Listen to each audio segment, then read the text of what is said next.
In Genesis 22, the story of Abraham and his son Isaac, it foreshadows the eventual sacrifice of Jesus.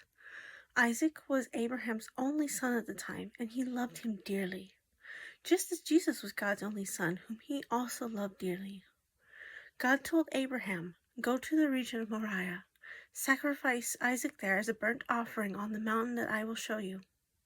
Mount Moriah is the current location of the Temple Mount. Abraham, along with his son, brought 2 servants and a donkey to carry the logs for the sacrifice. When they arrived, he had Isaac load the wood and carry it up the mountain, just as Jesus carried his own wooden cross. When Isaac asked, "Where's the lamb?" Abraham replied, "God himself will provide the lamb for the burnt offering." Once the altar is built, Abraham bound Isaac and laid him on the wood platform. As Abraham was about to slaughter his son, he was called to by the Lord's angel, "Do not lay a hand on the boy. Do not do anything to him. For I now know that you fear God, seeing you have not withheld your son, your only son, from me." He was stopped because he proved that he would follow what God told him to do, even if it was very hard. God didn't let Isaac be hurt because Isaac wasn't the one who was set to forgive the sins of all men.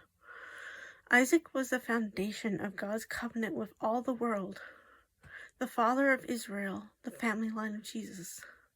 God sent Abraham a ram to sacrifice in place of his son. The ram's horns were tangled in a thicket. Just as Jesus was sent by God to be the ultimate sacrifice for the sins of man, past and future, the ram, like Jesus, wore a crown of thorns.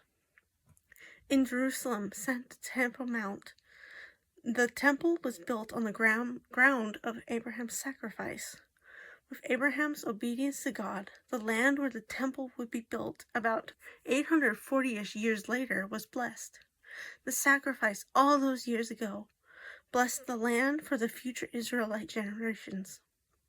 God prepared the way for future Israelites and the eventual ultimate sacrifice for the sins of man. The way back to him, his one and only Son, Jesus, the Lamb of God.